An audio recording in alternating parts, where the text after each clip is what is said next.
This podcast is an affiliate of BCW Supplies. The next time you need to restock on comic book bags, boards, boxes, and more, be sure to use promo code FSP to save 10% on your order. That's FSP for Flat Squirrel Productions. It helps support the show too. Thank you.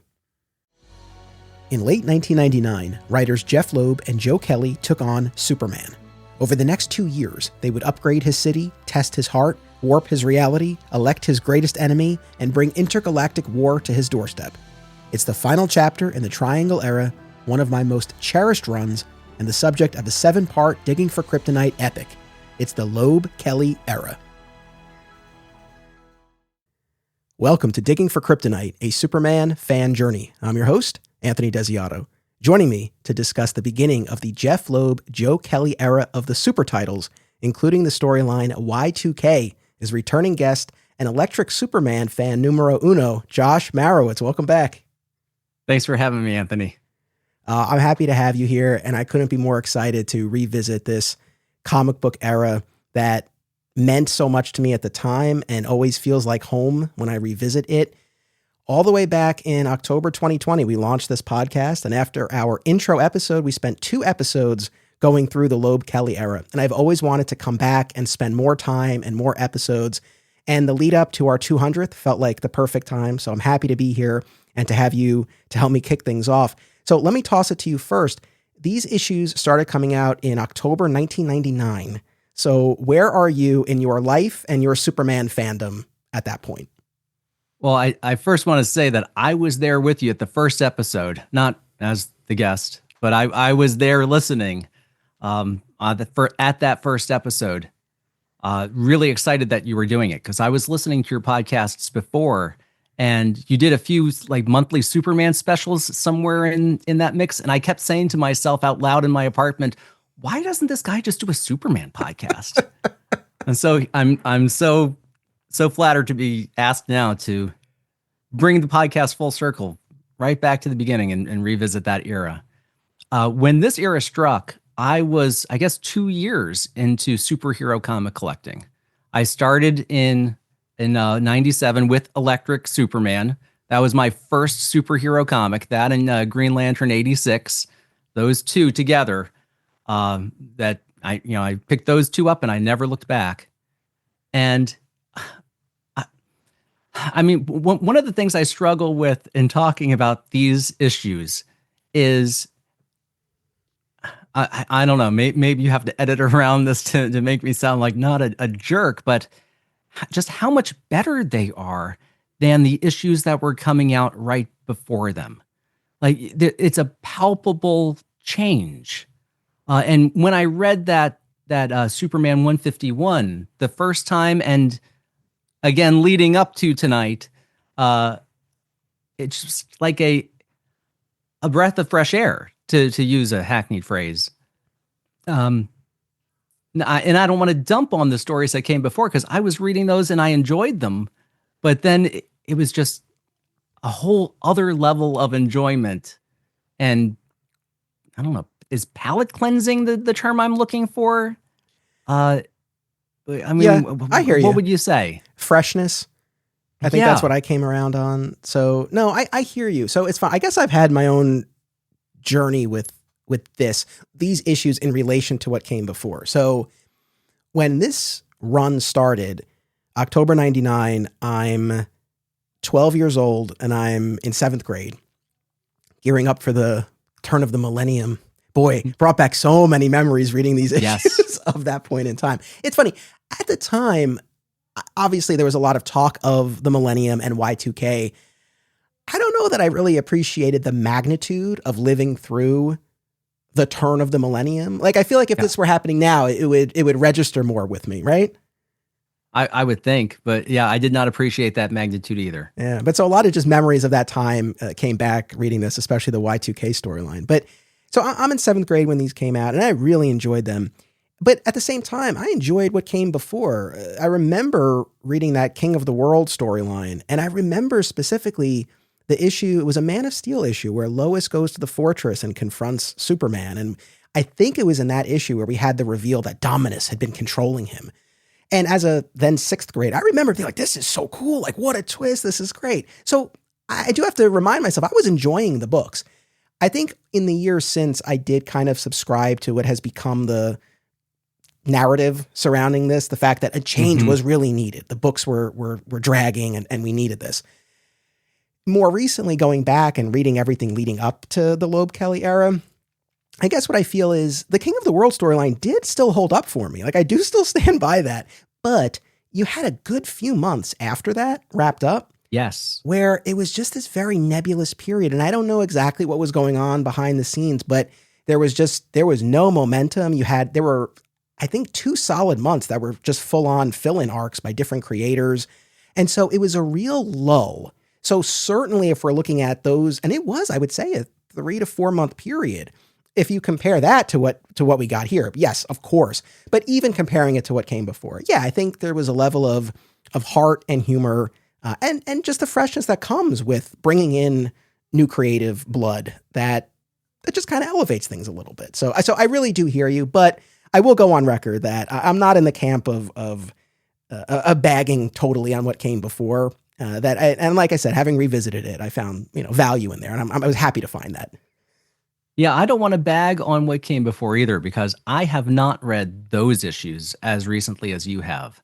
I just remember as a kid thinking this is just so much cleaner and streamlined an experience than what had come before. So I can't say now how some of those previous issues would hit me as a 41-year-old, but I remember as a 16-year-old feeling like, oh gosh, what a relief. Yeah, no, I think that's fair. And look, the reason why we started the podcast with this run and the reason we're coming back and doing it again now, to say that this stretch of issues is foundational to my fandom, that it's an understatement. And I was really thinking about it. Like, what was the difference for me between this run and the Triangle era that preceded it? And I think a lot of it had to do with my age and just kind of where I was. I feel like in what came before, and I have so much love and fondness for it, obviously the death and return, but the death of Clark Kent and the trial of Superman and the wedding and all that stuff. I mean, I have a very soft spot for all of that. And in going back to it, so much of it held up really well. But I was so young at the time, I feel like I was just kind of along for the ride and I was enjoying it. But this was an instance with the Loeb Kelly era where I was getting a little bit older, and I was just more dialed into what they were doing. I was more attuned to the change in creative teams. Like, I was paying attention to who was making the books in a different way. I was older. So again, I was appreciating things on a deeper level than I had before and was just engaging with the material differently. So I guess, I don't know if this is even the right way to describe it, but I felt a sense of ownership over it more than I did before, where before I feel like I was more just passively taking in these issues. And now it was like, oh, these creators telling these stories and I'm there for it. So there is, in my mind, there really is a key distinction between this stretch, the tail end of the Triangle era, and what came before. Now that's a really good point. As you're saying that, I'm realizing that this is the first time that I was really conscious of who was making the books. Like, I remember even back then when Herman Garcia was leaving Action and Kano was coming in, knowing the difference between them and being very aware that the Herman Garcia by himself was much more to my taste than Kano. Not that Kano was bad. I really like Kano. I like Kano a lot more than some of the fill-ins we've gotten in other points in time. But there was still a noticeable difference that I wouldn't have picked up just 2 years before. Yeah. So the age really, I think for both of us, right, it is such a factor. And I guess also too, being there from the start, whereas previously when I came in, it was in the middle of the action. And now I was here from the beginning of this period, not a reboot or a revamp, but a freshening up of the line, as perhaps that Wizard article describes it, which you have a copy of, right? Yes. That Wizard article, I need to point out, fans found Superman that focused equally on Super and the Man, but don't let DC hear you use the R word. That's right. Yeah. They don't want you saying revamp or reboot, or I assume the other R word. But revamp and reboot were not the Not the terms they wanted applied to Superman. No, I want to circle back to that Wizard article in a second. By the way, I could do a whole episode on that Wizard article. I won't, but I could. But we refer to this as the Loeb Kelly era. Of course, they were not the only creators on the books at the time, and we'll mention all of them, but they were the two big new writers on the titles. And I think it's clear and fair to say the primary creative forces driving the line. So we had Jeph Loeb on the Superman title, initially with guest penciler Mike McKone, before Ed McGuinness would come on as the regular penciler. I know you're a big Mike McKone fan. Big Mike McKone fan. Love him. Yeah. We just covered his Teen Titans run. It was so good. And yes, I wish that I wouldn't trade McGuinness for anything, because that's when I think of this period of Superman comics, boy, I go right to his rendition of Superman. But yeah, I wish there had been a permanent spot for Mike McKone. I really did love his stuff in those first few issues of Superman. And boy, it really felt like there could have been. Just put him in adventures where they didn't have a permanent artist. Well, on that note, he's right there. So on Adventures of Superman, initially we have Stuart Immonen and Mark Millar, who were co-plotting, and Millar was scripting, and Immonen drew some of it, but we did have a few fill-in artists at the beginning here. And I think this will become a little bit of a theme as we make our way through these episodes here. This book was far and away the least stable during this period of time. We go through no less than at least three creative teams over the course of these years that we're going to be talking about. So that book was a little bit all over the place, unfortunately. And yes, I was thinking the same thing, that could have been a spot for Mike McKone. In a few years, we would get Mike Wieringo for a short stint on the book, and I wouldn't trade that for anything. But leading up to it, and not to knock the other artists, but yeah, I wish McKone had a spot there. And then we have on Man of Steel, Mark Schultz and Doug Mahnke, who had come on board a few months earlier. So they were relatively new, but they were carryovers from the prior stable of creators. And then on Action Comics, Joe Kelly, initially with Garcia, like you said. And then according to that Wizard article, Garcia had deadline issues, and so he was replaced by Kano. And Kano would stay on for a substantial portion of the Kelly run. So that's our quartet of titles and creative teams. So I mentioned that, Wizard article. So talk about memories coming back. I mean, it's been a long time since I've really looked at a Wizard article, and I had forgotten just the spirit of that magazine, I guess. I don't have a physical copy, but I was able to find scans of this article in question. It was written by Mike Cotton, and the headline of the article, Superman soars again thanks to an influx of new blood and the blood that's spilled in the process. Let me ask you first, was there anything from this article that particularly jumped out at you, or that you found surprising, you hadn't remembered, anything like that? Going back to the stable of creatives on that in that era, on page 44 of that Wizard article, it says that 5 issues into Berganza's run, the Adventures writer-penciler burnt out after working on Big Blue for 5 years and will leave the book in February. J.M. DeMatteis and Howard Porter will take over. And now I haven't read ahead of where we stopped for these episodes tonight, so I don't know if that ever came to pass, but it didn't in my memory. No, Howard Porter did not take over as the penciler on Adventures of Superman. DeMatteis would take over as the writer.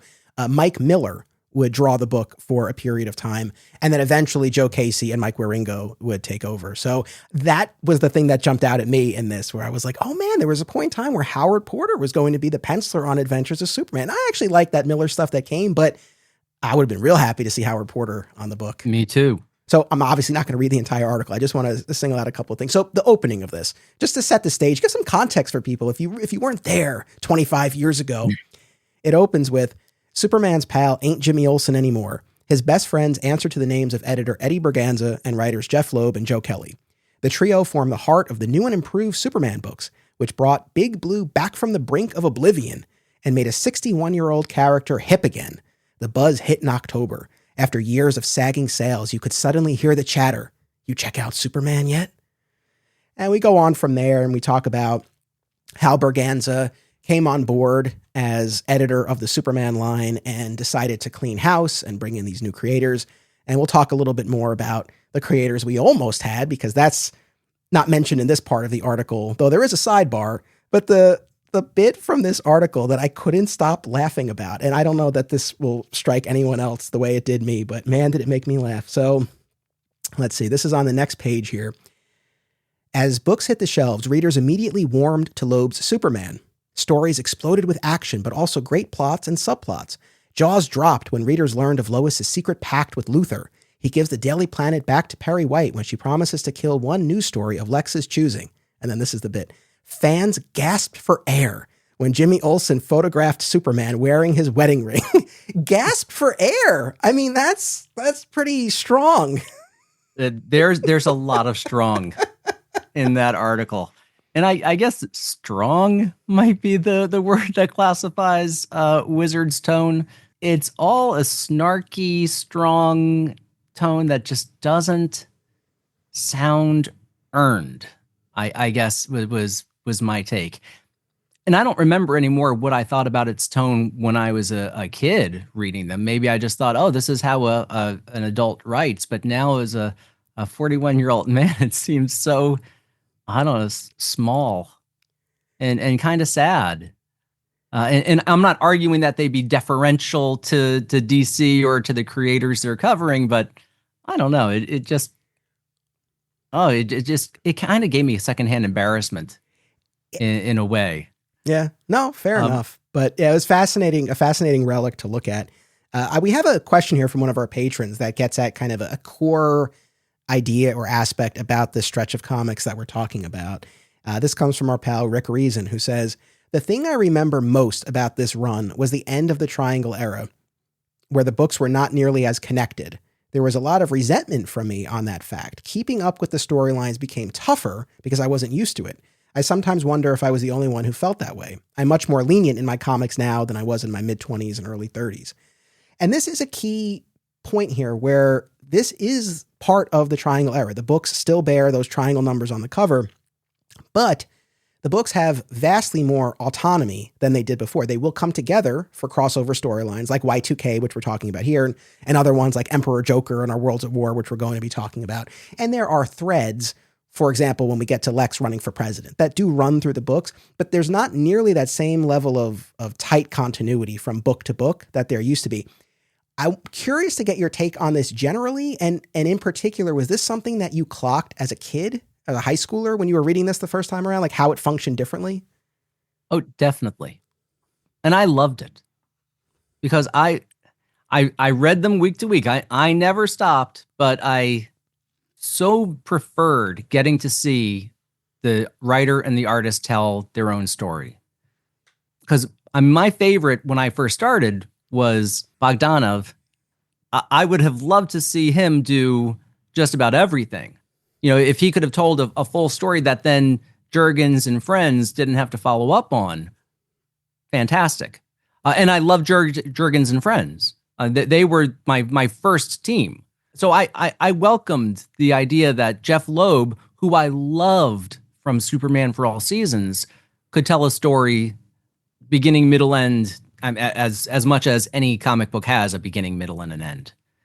I was grateful then that the rotating staff over at the Adventures title didn't have to pick up the ball that Jeph Loeb threw up in the air, because they wouldn't be able to. There was no consistency over there, and all of those creators are great creators, but they're I would have found it tougher to see a different team pick up from Loeb and McKone each month. Yeah. I mean, I don't know that I feel that strongly about it, nor do I think that I felt too strongly about it at the time. I definitely noticed, though, even as a kid, and I remember the exact moment, and I was reminded of it reading through them again. At the end of Loeb's first issue, Mongul II, the son of Mongul, crash lands in Metropolis. We find out he was thrown there by an Imperiex probe, as it turns out. But that issue towards the end, he lands in Metropolis and Superman helps him up. And of course, there's initial apprehension about all of this, but Mongul issues this warning about this threat that's coming. And in the years prior, that would have been followed up on in the book that came out the following week. But here it didn't. The Mongul thread was picked up a month later in Loeb's second issue of Superman, where Mongul starts training Superman to prepare him for this cosmic threat that's out there. And I remember at the time, like, that was different. That was not what I was used to. And I don't know that it threw me too much. And looking at it now, I think overall I share your sentiment. Like, I'm glad that the creators had a little bit more space on their own, but they weren't in their own silos. There still was some overlap, and they came together for these stories. Now, should they have continued to utilize the triangle numbers? I don't know, actually. That might be a fair question to ask. Maybe they could and should have been retired at that point. I don't know. But yeah, it's definitely a distinction from in the way it functioned. I would have been very grateful for them to retire those triangle numbers right at that point. Because that Superman 151 reads, even though Wizard does not want me to use the R word, revamp, it felt very much like a revamp. And I could hand Superman 151 to someone who'd not read any of the Triangle era, and there is enough of a greatest hits type of flashback to hit all the important points of the Superman story to that point and catch someone up. So to have then a triangle that says 46 on it feels silly. I mean, no one's gonna look at 46 and say, well, let me go get numbers 1 through 45. You've got the whole story right there. Yeah. That's a perfect entry point for people. Yeah, no, for sure. And so that first month, it had these beautiful Phil Jimenez covers that all sync up to form the Superman symbol, which was really cool. Just a very distinct look to kick this off. And the art for each of those covers reflected the theme or identity that they were going for with each title, which I do appreciate. And they don't beat you over the head with it, but it is clear that each book does have its own lane, where the Superman title, right, focuses on our core Daily Planet staff and that supporting cast, the traditional supporting cast. The Man of Steel title leans into the sci-fi side of things. There's a lot of business about the Fortress and the Eradicator. Action lives up to its title and I think is meant to be kind of the sexy, fun book. Adventures of Superman is the toughest one, I think, to kind of pin down. I think what they said, and you do see glimpses of this in these initial issues, is kind of the man on the street perspective of yes. Superman, right? That at the end of Superman 151, at the end of the letters column, they give just about the synopses that you just gave there. They said, adventures will reflect on the man of tomorrow through the eyes of the citizens of Metropolis. No, I don't think it did that. I think maybe the first issue tried that with that story about that guy who didn't want to sell out for Hypersector, but it did not otherwise do that I recall, that I read. Yeah, I don't mean to just beat up on Adventures of Superman, but in all honesty, if you're looking at this quartet of books, Adventures is the weak link, I think, in terms of the unstable creative teams, right? Like, there are numerous changes, but even before that, like you said, even just looking at these first few issues, when we have what's meant to be our ongoing creative team, even in these first few, I don't know that it really nails that man on the street view. Like, I agree with you, except for that initial issue. But other than that, it's really just kind of doing its own thing. So I think that was one where maybe they didn't totally nail that one down. Yeah. And all of the creative teams are good creative teams. And all of the stories are good enough stories. But if this was the revamp, if this was the point that they really wanted to put their own stamp on each of these books, I mean, right out of the gate, they did not follow through on that. I know. Now, you and I messaged about how best to organize this conversation, and I was like, I feel like we could approach this a couple of different ways. We could kind of go month by month and talk about what each book was doing, or really kind of go title by title until we get to that Y2K crossover. And I ultimately, that's what we landed on. So, we'll talk a bit about what Loeb was doing in Superman and so on. But I guess the last other big picture setup piece of all of this, which I was already alluding to earlier, is that there was this pitch from a quartet of creators, Grant Morrison, Mark Millar, Mark Waid, and Tom Peyer. And we actually did a whole episode on this, episode 4 of Digging for Kryptonite years ago. But I was inspired to take another look at it, given what we were talking about here.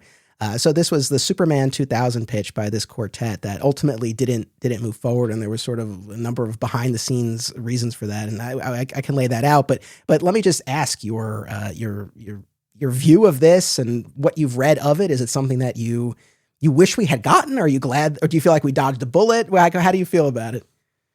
When I first read about it many years ago, I thought, "Oh, I'm so glad we didn't get this. Oh, what a bullet we dodged." Even though even then I loved all of those creators. I just thought, "Oh no, that would be so wrong. We got such the better version with Loeb and Kelly and company." And now, so many years later, I read it and I think, what a golden age we could have had. This would have been really something. We would be talking about this run of Superman for forever. But then as I read through that pitch and I see how many ideas sprung up in Superman Birthright, and how many ideas sprung up in All-Star Superman, and how many sprung up in Morrison's Action Comics in the New 52, I'm much happier having all of those good ideas in those seminal works. We wouldn't have had the All-Star Superman that we got had we had Grant Morrison as an ongoing Superman writer. And so just for that alone, for Superman Birthright and All-Star Superman, I'm glad that the Superman 2000 pitch did not move forward. I agree. I really do echo all of that. And in terms of what happened, this is my understanding of it. So if anything is inaccurate, forgive me. I'm working off of the various tidbits we've gotten over the years, and even actually a little bit of the interview that I did with Mike Carlin not too long ago. But so essentially what I believe happened was that Eddie Berganza, now disgraced Eddie Berganza, but at the time taking over the Superman books, and wanted to clean house and bring in new creators. And so it seems he commissioned this quartet to develop a pitch for the Superman books. And Mike Carlin went on vacation. And this is what Carlin specifically said when he was here on the podcast, that Carlin went on vacation. And before he left, he was like, hey, don't do anything until I get back. But it seems Berganza jumped the gun and fired creators who had been on the books before and moved forward, or was planning to move forward, with Wade, Millar, Morrison, and Pyre. And I think it's been a little bit disputed. I've seen different accounts over the years about who ultimately stepped in and said, no, this isn't happening. I think some reports attribute it to Carlin, others to Paul Levitz. When Carlin was here, he said explicitly that he was not the one who shut it down. He said that came from higher up, presumably Paul Levitz. He didn't name Levitz in particular, but I would imagine that's probably the case. I can't say for sure, but it seems likely. But in any event, the higher ups at DC shut it down. And it seemed to be for two reasons. One, they did have this policy where they didn't want their top big name creators on these books. I think the feeling was that icons like Superman would sell either way, and they wanted the bigger creators on other books to sort of build them up. I think that was the thinking. And of course, now as we're sitting here, it's like Jeph Loeb. I mean, it's Jeph Loeb. But at the time, right? Yes, he was coming off of For All Seasons and The Long Halloween, but wasn't the name quite that he would become. And then I think the other thing was that there was miscommunication or lack of communication behind the scenes, where it seems that the higher ups at DC perceived it as Morrison, Wade, and so on, taking it upon themselves to develop this pitch and submit it, whereas they had been solicited and asked to come up with this. So it seems like, again, a lot of miscommunication and whatnot behind the scenes, and ultimately this fell apart. And the Wizard article, there is a little sidebar on it, and they also talk about the hurt feelings on the part of Dan Jurgens being unceremoniously dropped from the Superman title after a years long run. But that's my sense of what happened.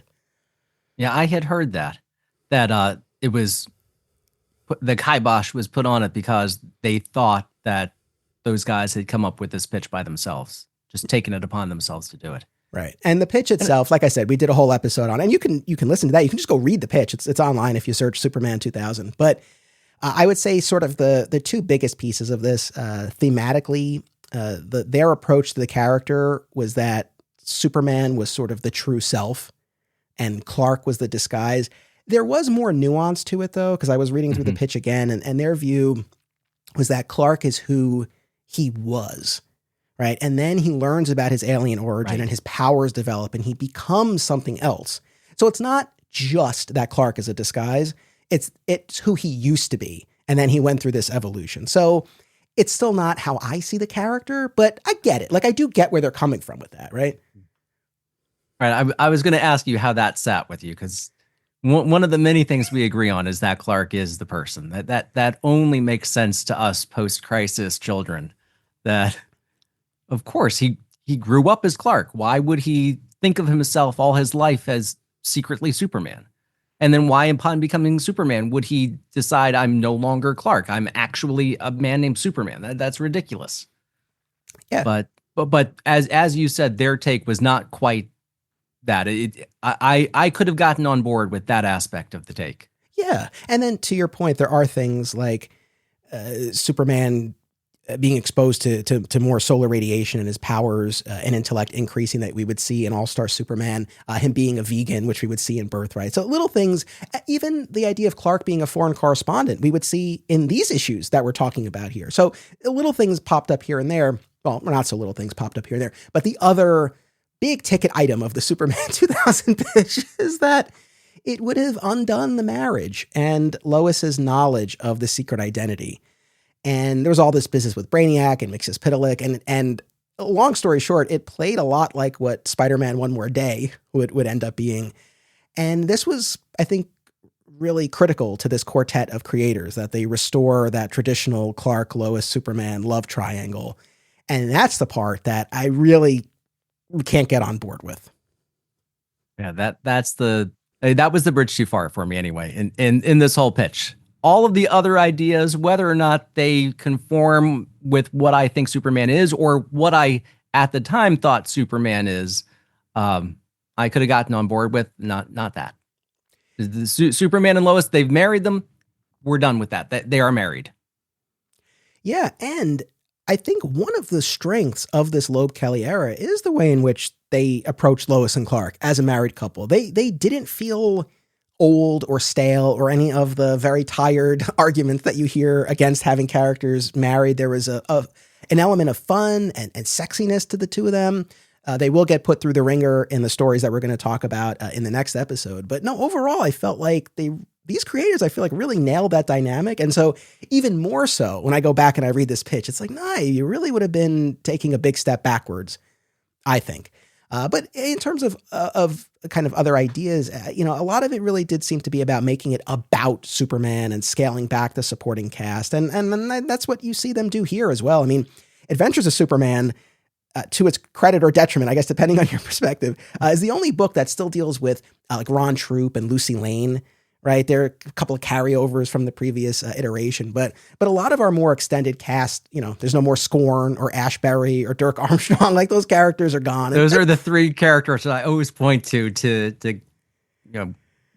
rag on the other stories that I loved. Yeah. But it's easy to rag on Scorn and Ashbury and Dirk Armstrong. Yeah. No, I agree. I think those are the ones that I cite as well when we talk about. And did we ever see Franklin Stern again? I don't think so. I could be wrong, but I don't think so. So I have an original page somewhere with Franklin Stern on it. That delights me that anyone would want to buy that, but I do. I have it. But I don't want to see him again. That page he's on that I own, that's enough Franklin Stern. I hear you. So that's how we ended up here. Now, getting more specifically into these issues that we looked at. And what we looked at for this episode is everything that's collected in the trade paperback entitled Superman, the City of Tomorrow, Volume 1. For a long time, most of this run was not available, and then they thankfully started collecting it in the City of Tomorrow line. Then they stopped after Volume 2. Now, in the months ahead, I know we're getting a City of Tomorrow compendium that's going to collect Volumes 1 and 2. Hopefully there's a compendium Volume 2 at some point that takes us further into this run. But for anyone who's curious exactly which issues we're talking about, it's everything that's collected in the City of Tomorrow Volume 1. Do you have this trade? I did have that trade. And those trades, I had Volume 1 and 2. And then when it seemed like they weren't moving forward, in my purge, I said, I have all these single issues. I can't justify the shelf space. But I want to harp on those people out there who will say, well, I'm not going to buy the City of Tomorrow Compendium Volume 1 because I already have those trades. If you do not buy Compendium 1, they do not make Compendium 2. And I know it's unfair that you've bought those two trades in addition to buying those issues, and maybe you even had those White Spine trades that I had for many years. So I know you bought this material again and again, but if you want them to continue collecting it, you must buy everything they attempt. They do not interpret any negative social media posts as anything. They only interpret what sells. So vote with your dollars for the kind of material that you want to see printed. I'm buying that compendium, and I'm probably going to buy it, and I don't know, I'm going to give it to someone, or I'm going to put it right up on eBay for whatever I paid for it, or less, because I want that material out there for people. And the only way to do that is to buy it again and again like a big dummy. I'm with you, and I will be buying it as well for all of those reasons. I agree with you. Unfair though it might be, that is ultimately the reality of it. So let's talk about these first 3 Superman issues by Jeph Loeb and Mike McKone. I think it's fair to say throughout the entire Loeb Kelly era, the Superman title was my favorite. And these issues that we're talking about here were though I enjoyed all of it, but those issues in particular. And I've said this every time we talk about Loeb's work, so I know I'm a broken record, but his use of narration by the supporting cast. And in these issues in particular, it's Lois. And then as we move forward, we're going to have issues from the perspective of Perry, of Pa, and so on.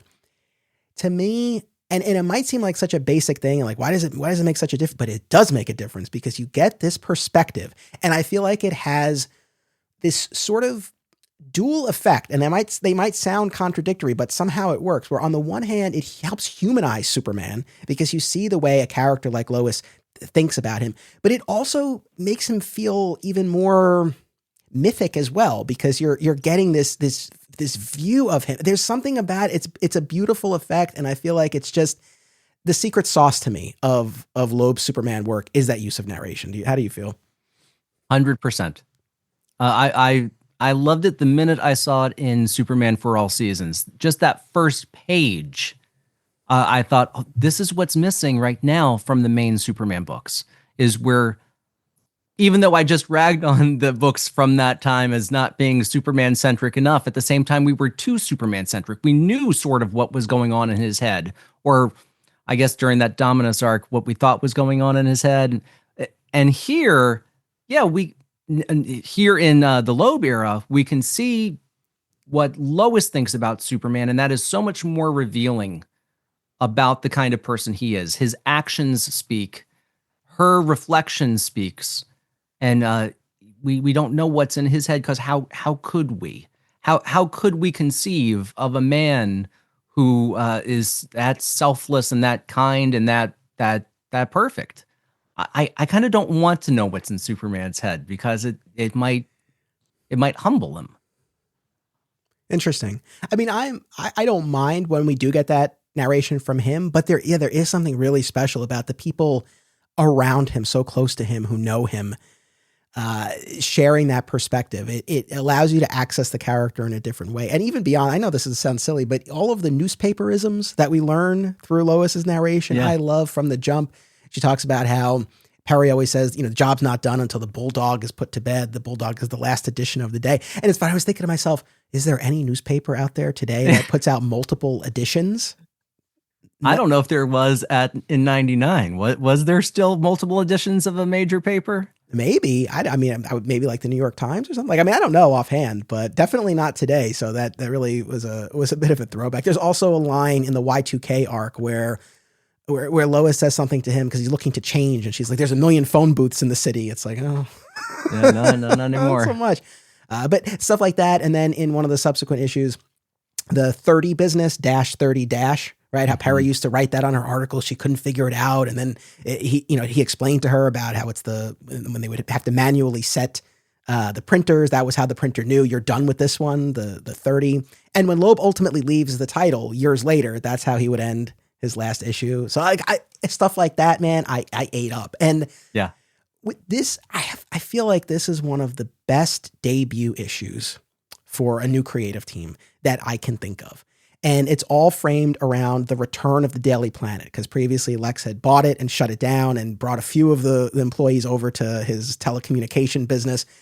But here we have the return of the planet, and we open on Superman lifting the globe from the scrap heap, and this gorgeous double-page spread of him flying it back to the building and resetting it, and Perry's there. It's very like a Batman Commissioner Gordon-esque with the two of them on the rooftop. But I just feel like it works so well because there's a real nostalgic throwback feel to it. It's like, it's the Daily Planet. It's one of the most familiar settings that you can have for the character. Yet there's also this freshness to it as well, because in addition to the new creators, we haven't been in this setting for a long time. This core aspect of the mythology has been off the board. So it works, not unlike that narration. It works on a couple of levels. I just thought it was so effective. Definitely. And the title of that first issue, We're Back, it hits differently now because now everybody says, oh, we're so back. But that's really what it feels like. When I read that now, I thought, okay, this is the one time that someone has said, we're back. And I haven't thought, well, that sounds kind of dumb, being a get off my lawn old man that I am. We are so back. Yeah. But yeah, it's great. And I love the use of the framed articles that we get throughout the issue to tell the history. In story, the idea is Perry's whole view is these headlines tell the story and the history of the city, but they also tell the history of our characters. And you see the death of Superman and Final Night and Metropolis on fire, like all this stuff. And it's, once again, I think a nice encapsulation of everything that came before as we're moving ahead. I really like that device. That's exactly what I was talking about before, is in calling this the perfect jump on issue for someone who's not read any of that before. And it's so organic. It's built in just to the background of the story. You just read those headlines, you get the big tentpole moments of this Superman's history, and in a way that does not feel shoehorned in because they know it's the first issue that someone might be picking up. Speaking of history, I don't want to forget this, so let me say it now. There's a scene in Perry's office where Lex shows up, right? And there's this whole mystery hanging over the first issue. Like, why would Lex give the paper back to Perry? He sells it to him for $1, right? That's the word. So it's like, why would he do that? And he comes in and he gives Perry a box of cigars, which is a very passive aggressive gift because Perry has survived lung cancer. But while Lex is in the office, Lois, in her narration, she's like, I wonder if part of the reason Clark dislikes Lex so much is because of my past with him, right? And she's like, I can't believe I ever once found him interesting, or something to that effect.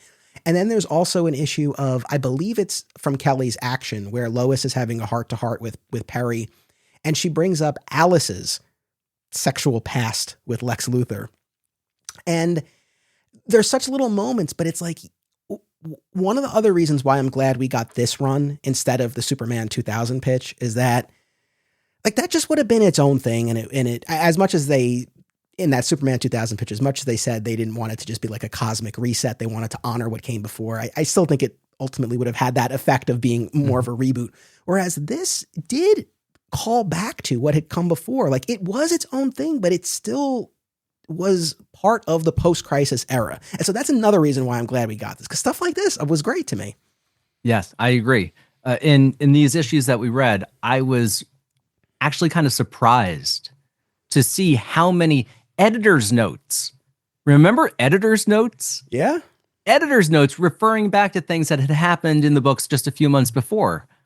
So all of that history was still very much in play and very much, not rebooted. Well, they did not use the R word. No R word. And I was surprised at how many instances they referenced the Dominus King of the World arc. Like, that comes up a number of times. There's one of the Adventures issues, one of the Action issues. Man of Steel deals with one of the Fortress robots who's guarding the it was still referencing events from just a few months earlier. So, it wasn't just like they came on here and just completely cleared house. Like, I really appreciated that, to have that bit of continuity. My love of the TV series Smallville is well documented, and there's one Smallville podcast that's always at the top of my queue. Always Hold On to Smallville, hosted by our pal, Zach Moore. Zach and his guests bring great insight, passion, and humor to each and every episode, and the podcast will continue with more great Smallville and Superman talk even after their series coverage concludes.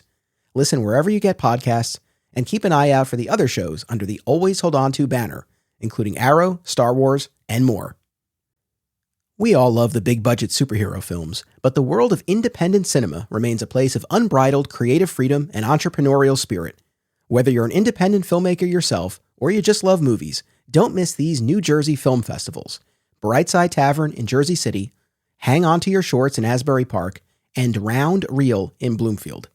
Submission information for filmmakers can be found at filmfreeway.com.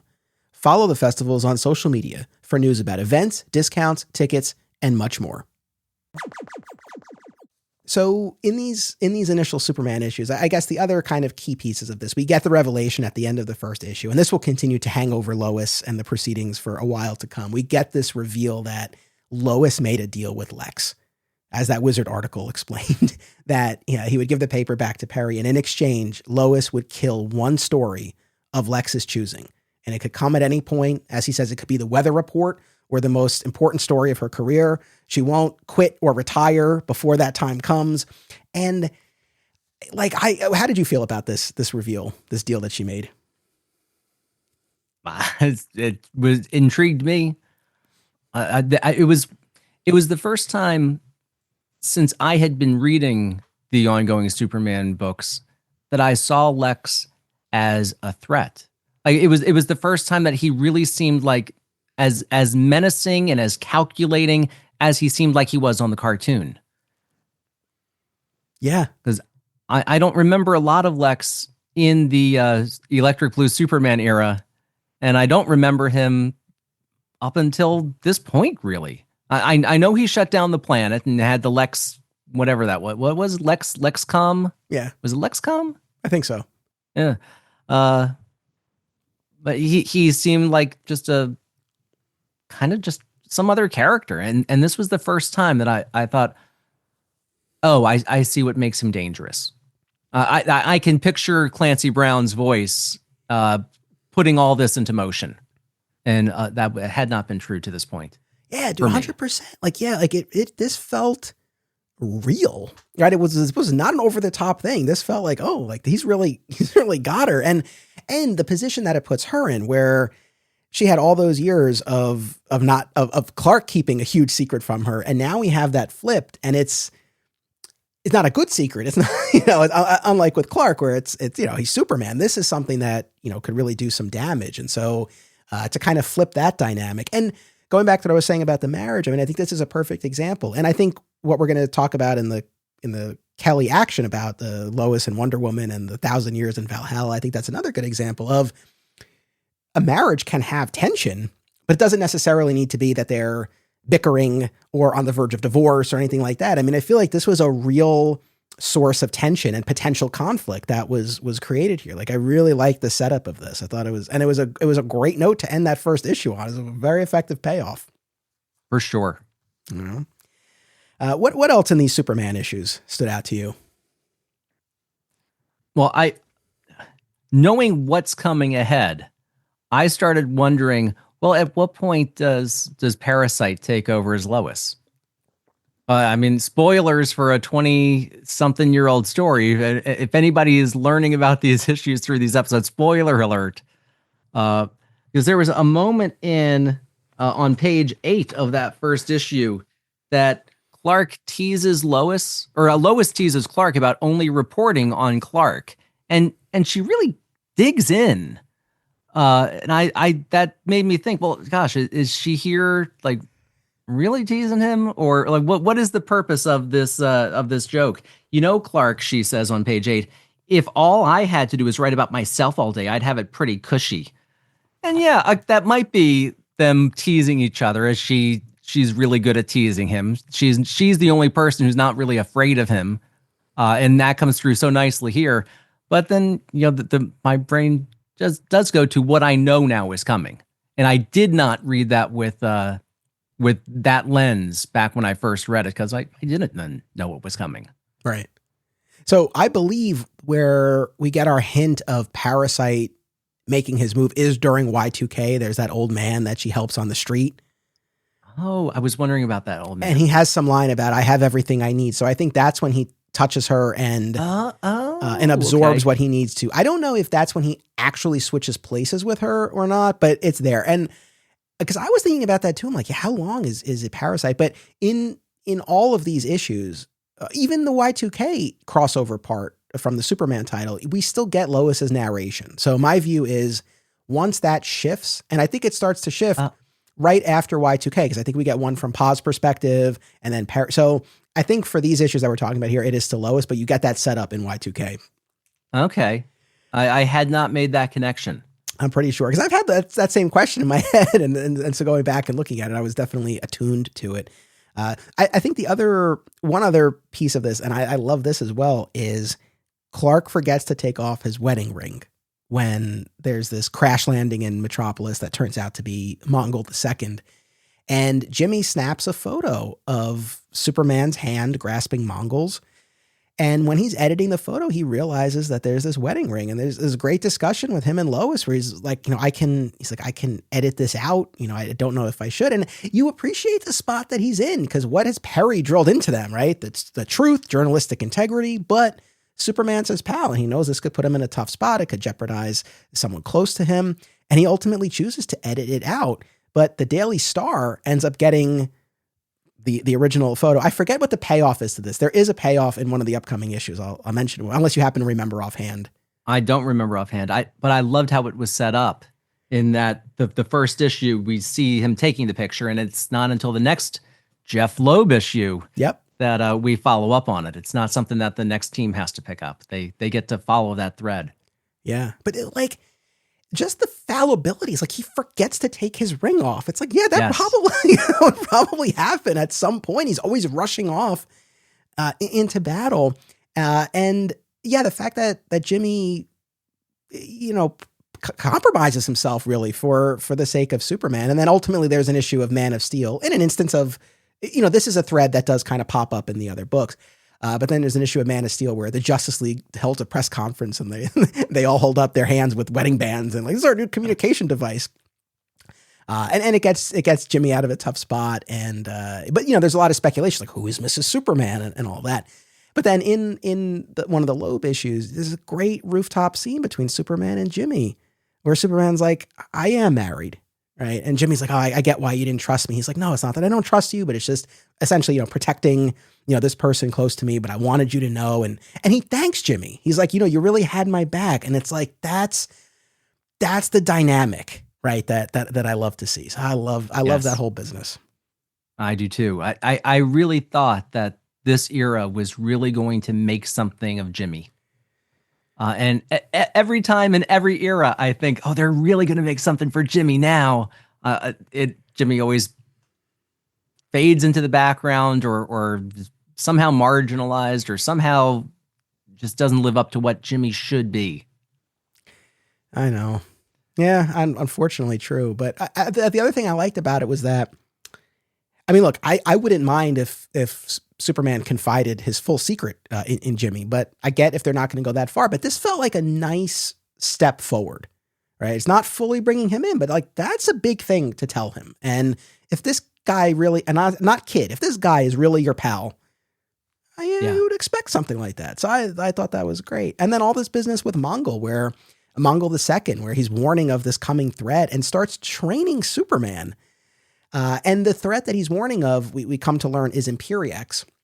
And they have a battle with who they think is Imperiex out in space and seemingly defeat him. Of course, we find out at the end of that issue that was just one of the probes, and the real Imperiex is this massive towering being, and that will pay off in a couple of years in our Worlds at War. But from the jump, we're really teeing up this cosmic threat that's out there. But all this business about Mongul training him. How did you find all of that? That I thought was very strange. He was so trusting of Mongul so quickly. Well, there was something in his eyes, Josh. There was something in Mongul's eyes.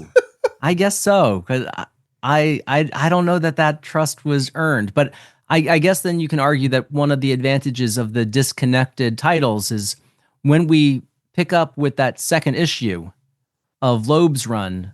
And was it in the second issue now or the third issue that they're doing that training? The second. Now that the second, okay. The third one, they're out in space. They have the battle. Yeah. So I guess you could say that in those intervening weeks that we were following the story in the other titles, he was building that trust and coming to find some better reason that he should take Mongul's word for it. I was actually struck how that this was the first time we see Mongul's son that idea, because that, of course, plays into Philip Kennedy Johnson's War World thing of the how many Mongols there have been. Or I guess that was Bendis's thing first, wasn't it? Oh, I've blocked a lot of that. So sorry. Yeah, I bet you did.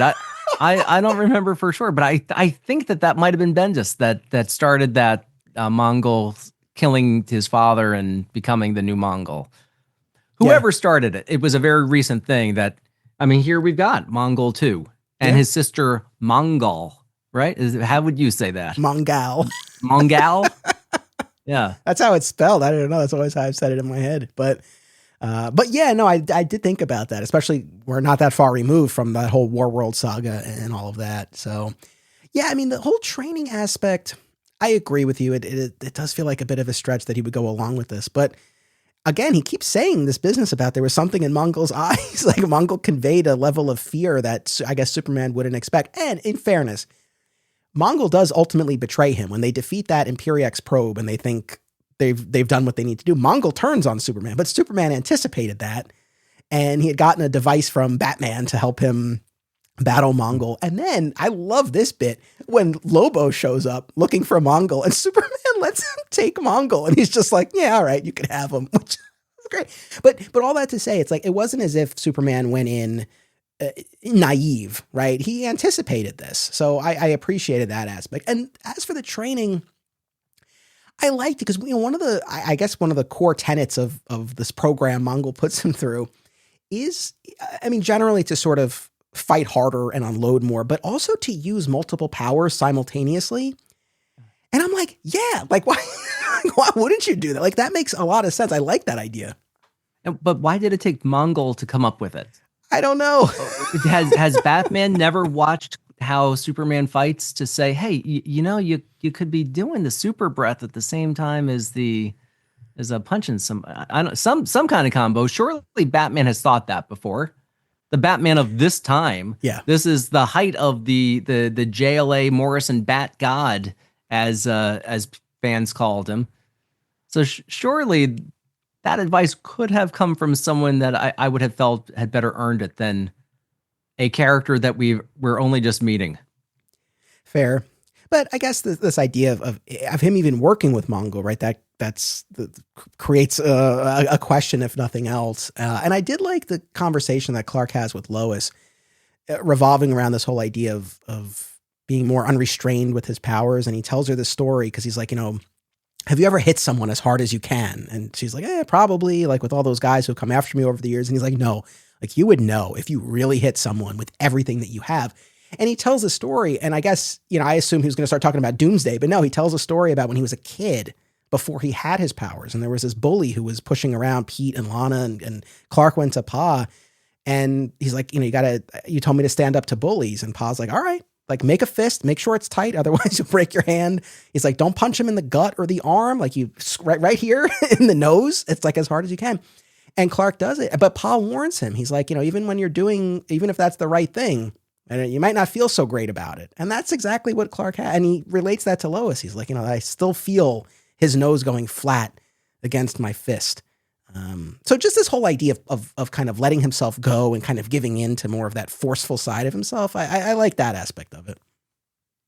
I also liked that aspect. And I especially loved the flashback. Those flashbacks really elevated the Superman title, because the other titles were not going back to the Smallville childhood.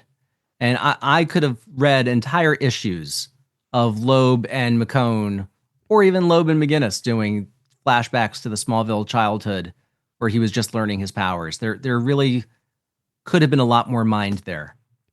Yeah, no, it was great. I guess, I mean, we'll still have more Superman title to talk about when we get to the Y2K crossover, when we look at kind of that block of titles together. But anything else here in these initial issues before we jump to Adventures? Well, my favorite moment in the whole set of 3 issues pre Y2K was in that first issue where Superman flies out to Mom and Pa to have a slice of pie. Because at that point, knowing what I know about Mark Waid's criticisms about the post-crisis Superman, and then knowing he pitched his own take for this revamp, and he didn't get it, and now here's Jeph Loeb writing a scene in which Clark flies out to have a piece of pie. It really reads like trolling. and I as I said, I love Mark Waid. Mark Waid is my favorite, but I'm kind of a jerk, and I like some good teasing, and this really feels like good teasing to me.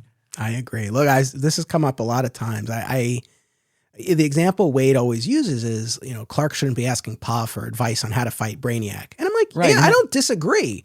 And if he's asking for like battle tips, no, of course that doesn't make sense. But if it's personal, right? That's what I want to see, at least, in that dynamic, and what I think the Kents can offer. And so Yeah. I get the argument that killing one or both of them, or having one or both of them die off, it adds this element of tragedy, could propel him forward into the next stage. I get all of that, but a scene like what we got in Loeb's first issue where he flies home, like, that's great. And he tells them, because he wanted to tell them in person that the planet is back, and that he, once again works at a great metropolitan newspaper, like right out of Adventures of Superman. It was great. Like I'm there for all of that. So that's an instance where we'll both respectfully disagree with one of our favorite writers. Yeah. Favorite writers, favorite people. Yeah, for sure. Yeah. All right. So Adventures of Superman, I suspect we might not have a ton to say about these, but a little bit, I suppose. So the first issue, like we said, is the one that's, I think, closest to what they said this book was going to be about. And this was a thread that continued from even the prior stable of creators, where Luthor is developing this hypersector area of Metropolis. We always love, good real estate scheme from Lex. And there's this one holdout, Jerome Odets, right, who's holding onto his house in the midst of this new development. And that's really the setup for this. He's been given just a few days to clear out, and our crew is trying to figure out some way to keep him there. And this is actually an instance we do get a flashback to Clark's days in Smallville. How did you feel the flashback connected to the payoff to the story? Because I felt like it was like a really big stretch here. I don't even remember how the flashback connected to the payoff of the story. That probably I was so answers it. Oh, okay. Then there you go. That probably answers it. Let's say that that's my answer. I was doing the math, and I know that in superhero comics, you really shouldn't do the math. That's really a recipe to set yourself up for some kind of disappointment. But here we are in 1999, and we know it must be 1999 because Y2K is right around the corner. So this isn't like, comic book time of just a few years ago. This is 1999. It has to be. And he says that Clark is 30 in 1999. So this flashback would take place in 1985.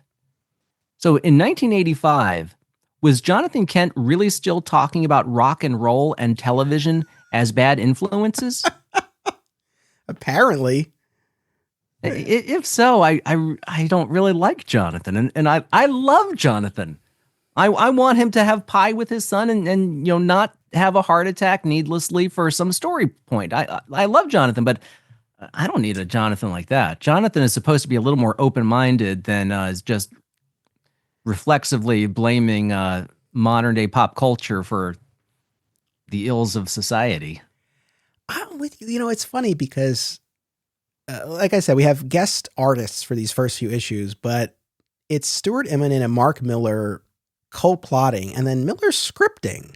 And just, hot young writer at the time. I don't know. I read these issues and they don't really scream like Mark Millar to me. And in certain ways that might be a good, depending on how you feel about him. But yeah, I don't know. Stuff like that. Yeah, I agree with you. That was a little bit like, really? From Pa? But the gist of it, Clark tells a story about his teenage days in Smallville. His powers were developing, and he's at a bit of a crossroads. Pa didn't really want him using the powers at this point, and he was worried about the big steel mill in town, and there was this big lightning storm, and it struck one of the trees in the Kent yard and caused a fire. And Clark realized, because he had spotted a fraying cable at the steel mill, and so he springs into action, and he doesn't know if this is going to kill him or not, but he has to save the town. And so he essentially serves himself up as a human lightning rod, right? And is able to save the steel mill. And somehow this connects to our present day storyline of how do we save this guy's house? And I guess his takeaway, they don't say this explicitly, but it's like he's going to make Superman sort of a metaphorical lightning rod, and Superman is going to go to the city council and say, hey, this farm should be on the National Historical Registry. And that saves the day. But two things, and I'm really beating up on this poor issue of Adventures of Superman, but it's like, first of all, I feel like, could we not have come up with a story that had a more direct parallel? Yeah. But also, why did it take this long? If this is all it took, why the hell did Superman speak up before? Like, I thought there was going to be some big plan that he comes up with, but it's just saying, hey, we should really save this guy's house. And they're like, okay. I don't know. It was, this is kind of weird to me. It's very charitable of you to go as far as you did to try to create a parallel to say that Superman is now becoming a lightning. Wow. That was very kind of you. I do what I can here. One thing that stood out to me, and I wonder if it did for you as well. It's in this issue. I forget who says it. It might be Perry. I forget. But there's a line to Lex, right? Essentially saying, like, Lex, you're one of the richest men in the world. Like, why are you spending so much time trying to take this poor man's life apart? Right? Something to that effect. Is it Superman when he says, you get more like a B-movie villain every day, Luthor? Why does one of the world's richest men devote so much of it? Is that? Yeah, that's it. Is that what? Okay. Yeah. Yeah. Here's page 7. And I say to myself, you'd be surprised what the richest men in the world occupy themselves with, Yes, I don't know. Like, that's the first issue. Then the second one brings back the character Obsession. This woman who, as her name suggests, is fixated on Superman, and she dons a new Superman-themed costume, and the passers-by. So I guess here's our man on the street aspect of this. The people on the street are speculating, oh, is that Mrs. Superman? And she ends up helping Superman in this battle against these drug-addled thugs who were transformed into these monsters. And she ultimately sacrifices herself. She dies, helping Superman in the quest of all of this. I don't know that I have much to say about this one, but that's what happens. Yeah, I don't have much to say about it, but I actually really liked it for what it was. For just a single issue that they bring in some character I didn't even remember, and they have a little fun with it, and then, okay, she's dead now. You don't have to worry about her anymore. I was like, hey, that was better than the first one. There was no pained flashback connection. It's just all on the surface. The art was pretty good for a guy that I didn't remember, and I don't know if he's done more. Like we've had worse issues. And actually on page 7, I thought for its time in a superhero comic, it was pretty kind of progressive to be talking about a mixed race baby. Yes. And they handled, I don't know what a modern reader would make of it, and I certainly don't know what someone looking to scold people would say about it, but for its time, it seems very sensitive to me.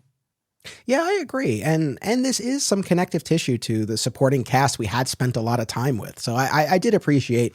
And even when DeMatteis takes over, the Lucy and Ron storyline does continue, because I know one of his issues, which we'll talk about next time or the time after, it's their baby shower or engagement party or something like that. And then we actually do get to see the birth of the baby in one of the upcoming issues. So, even though that baby, I think, will ultimately be erased from continuity by the time we get to the new Krypton saga and all that business with Lucy. But anyway, at least there was an attempt to kind of continue and button up those threads. So I agree. And then the last one before Y2K from Adventures of Superman is the Night at the Opera issue, where Lex invites Lois and Clark to the opera. But of course, it's all a plot. He spikes Clark's milk to try to make him sick and get him out of the way for the evening, and also engages the services of Weather Wizard to cause havoc in Metropolis to get Superman out of the way, and has one of his underlings take a shot at him so that Lex can spring into action and defend himself and knock out the guy and be the hero in Lois's eyes. But of course, Superman's able to take care of the business in the city and return in time, and I guess sort of undermines Lex's ultimate objective of impressing Lois and spending more time with her. This was an interesting one. What'd you make of this one? It was okay. I don't know that it's the best story in this era, but I didn't hate it. I had a nice time reading it. I was struck by, and so much of Superman and comics in general, but especially Superman for me, comes down to like hearing the voices in my head. I can always force myself to hear Tim Daly or George Newbern. I could always hear Dana Delaney as Lois. And most of the time I hear Clancy Brown as Luthor, but here it's clearly Gene Hackman. There is no way to read how much he is talking. Just the pure volume of words as anything other than Gene Hackman. Clancy Brown doesn't talk all that much. When he does, it's like it's still a very restrained form of talking a lot. Rosenbaum talks a lot, but more to like show off his intelligence. And this Lex is schmoozing. This Lex is threatening. And if Millar wrote it, he loves the 78 Superman movie. So I don't know if it was conscious or subconscious that Gene Hackman is all over these pages as Lex in the my inner ear. No, that's a good observation. I guess the last observation I had about this trio of issues here, I feel like the other three titles, even just beyond the identity of the book, but I feel like the other three titles had a clearer through line across the issues. These feel like just three very standalone issues.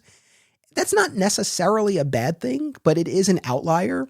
And I do wonder, we did a segment in one of our episodes a while ago on the Mark Millar run on Superman Adventures, the series that was set in the style and continuity of the animated series. And those were mostly standalone stories. I wonder if kind of his experience with that informed this at all. Like, I don't know, but these just really feel like 3 issues as opposed to, a 3-issue arc. Yes. And like I said, they're 3 fine issues. But if we're entering this era as the Loeb Kelly era, and where the DC was trying to give each book an identity and even had one in mind for this one, they just didn't do that. And now it suffers, and we kind of dismiss the title, even though the issues were good. All right. So now on the Man of Steel front, these first 3 issues by Schultz and Menke, and again, they had been on the books before, but this is their first 3 under this new era.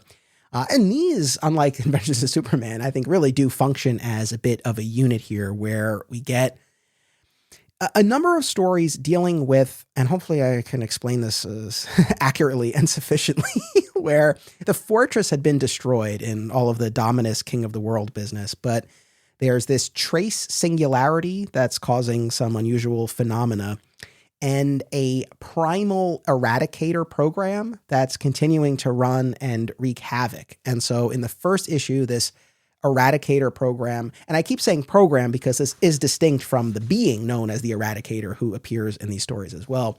But this eradicator program manufactures something akin to Superman's birthing matrix and brings forth kind of primordial creatures from Krypton's past, right? That Superman is ultimately able to dispatch by subjecting them to the cold of the surrounding environment.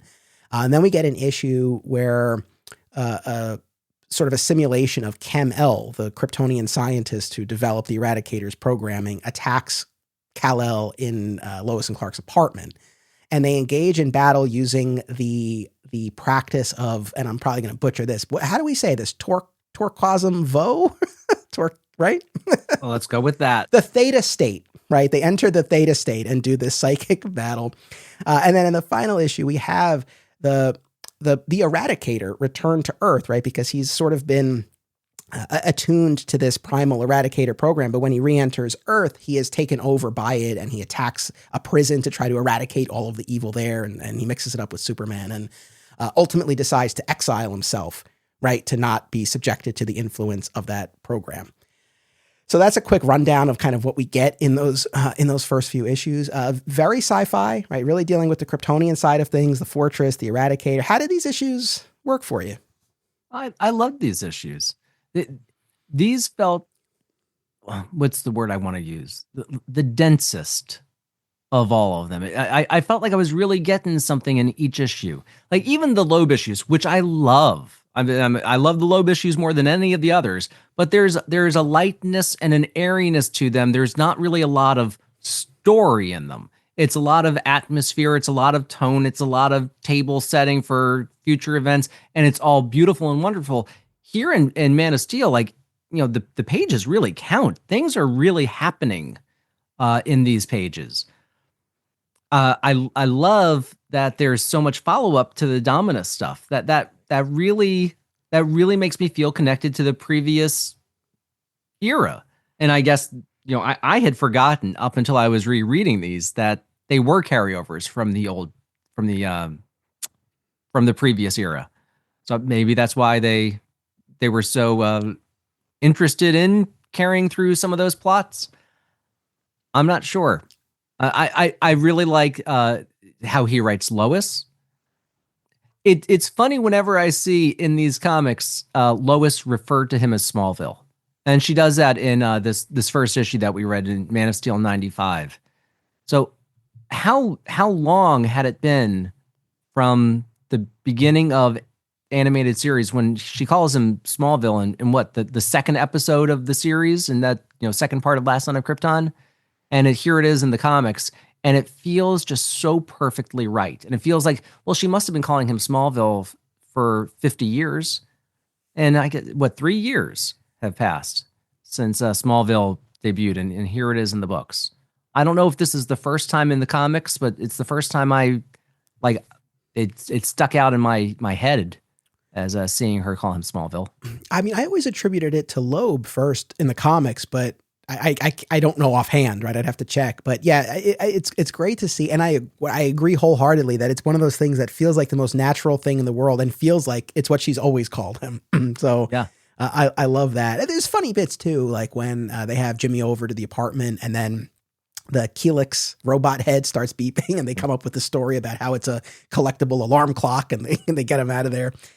Yeah, I mean, I guess with this title, I know I've said this before, its focus is not necessarily what lights my fire and is my favorite subject matter per se, but if you have 4 books, you should have one that's more sci-fi feeling. And so definitely, it's not my favorite, but like I recognize its place and I do enjoy, and look, and deal with the Eradicator. I'm always there for that. So yeah, I mean, I think this worked well. And I guess the sort of my big picture takeaway from these issues, well, one is bringing Steel back into the books and having him develop these non-lethal weapons for the SCU, and like that was great, and set up Steelworks. I mean, he becomes a regular fixture in the book, specifically Man of Steel during this time, and I love that. But the other thing is just, and maybe I know why I like this so much. It's as a Smallville fan, this kind of, very apprehensive, antagonistic relationship with the Kryptonian side of himself,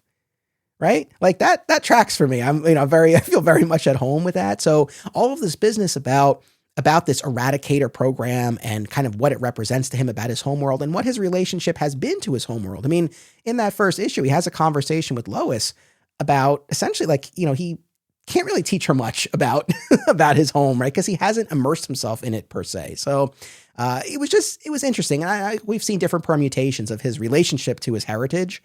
But this just kind of captured, I think, where he was at the time. And like I said, was kind of evocative to me of that, that Smallville dynamic. So maybe that's why I like that.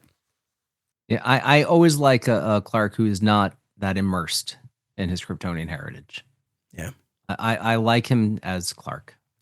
He should be immersed in Kansas if he's immersed in anything. Spoken like 2 children of the post-crisis era. That's right.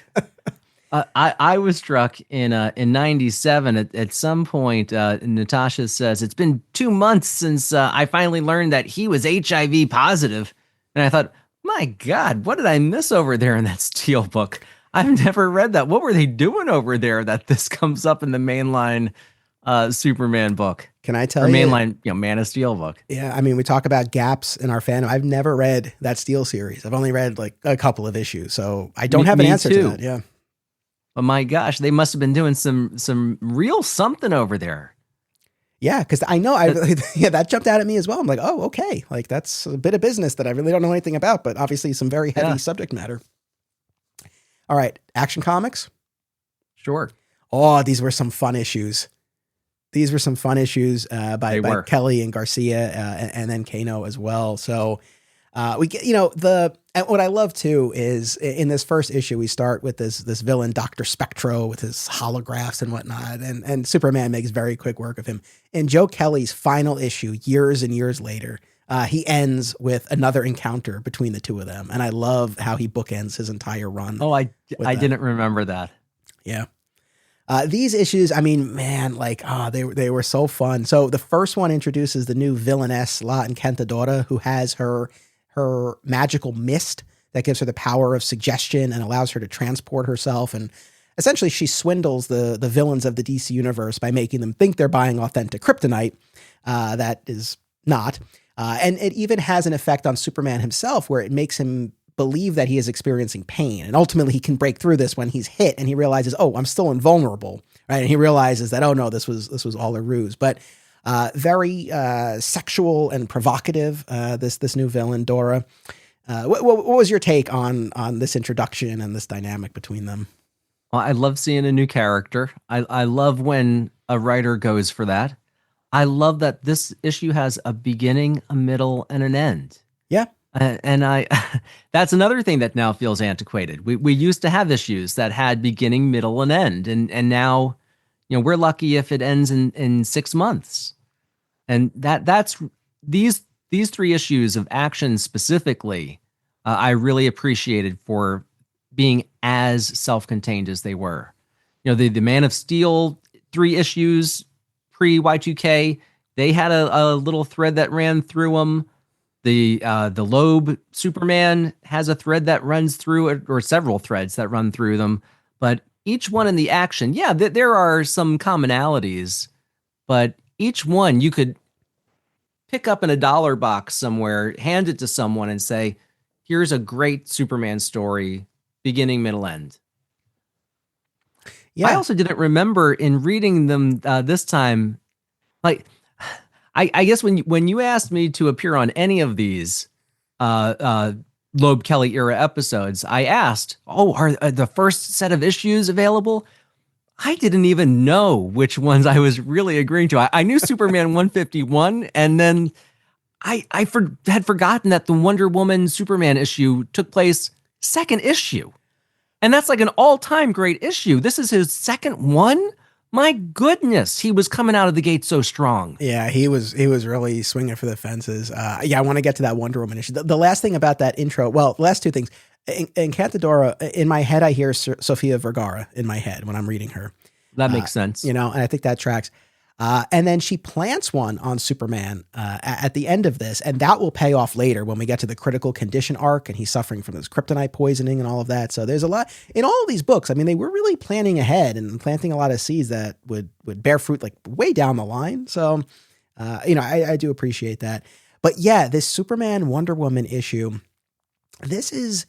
I know when we talk about the Kelly run, like everybody zeroes in on Action 775, what's so funny about Truth, Justice, the American Way, which is magnificent. And I understand why, but like this one is really an all-timer as well. And I got to tell you, because look, you can check the tapes. I guess I've had a little bit of a journey with this specific issue. The setup for it, right, is that Superman and Wonder Woman end up in Valhalla waging this battle that lasts 1,000 years. And on their last night there before the final battle that is going to determine the outcome of this one way or the other, there's this moment between the two of them where Diana leans in and they're so weary and they've been bonded by this 1,000-year battle, and Clark stops it and he's like, I can't. He's like, even if it's been 1,000 years, and he said, I know it's silly, even if it's been 1,000 years, Lois is still the only one. And she's like, no, it's not silly, it's perfect. And he says, thank you for being my best friend. I love you. She says, I love you too. And here's where I've had a bit of a journey with this. I know I've said this in other episodes where it's like, I know what I've said, like, it's 1,000 years. It's like, come on, of course, it would be understandable if they gave into this. But beyond that, I think I've always felt like Lois wouldn't want him to endure that. She would want him to have some measure of comfort, in the midst of all of this battle. But now with the benefit of a little bit more time and perspective, we wouldn't be talking about this issue, right, all these years later, if that's what it had been. And I think with Kelly, And you see this in Action 775 and Ending Battle and other stories that he did. I think there's he's not really going for relatability per se. I think there's a real aspirational quality to Superman that he's putting forth in these stories. And yeah, it's way over the top and extreme that Superman remains true to Lois for 1,000 years. But that's the point. And so it is over the top and larger than life, but I think it needs to be. And I mean, not that I never got that before, but I appreciate that in a way now that I don't think I did before. So this is really an all-timer for me. Well, I'm glad you came around to that, because yes, that was the point of the issue. And you're right. We would not be talking about it if he just gave in to temptation after 1,000 years. The whole thing is that he doesn't. And that's what makes him such a magnificent character.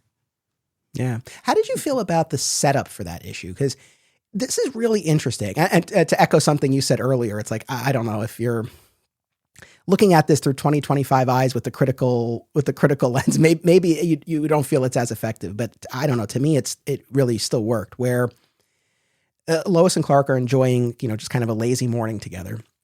And this is after all the business about who is Mrs. Superman in all the papers. And she's teasing him, right? And saying, like, who would Superman marry? And he's like, well, I married you. And she's like, no, like Superman, the hero, like who would he marry? And Clark is quick to not want to play this game. And Lois even says, she's like, it's not a trap. And she's being like really fun. But then there's a knock at the window and it's Wonder Woman. And it just like, you see, like it just lets the wind out of Lois's sails, right? Because she's now like, what is the obvious answer to who Superman would marry? Like Wonder Woman. But to like literally be confronted with this vision of aesthetic perfection, right? Like obviously it registers with Lois. And then there's that like very, kind of raw moment with Lois in the mirror, right? Yeah. The temperature in that room changes.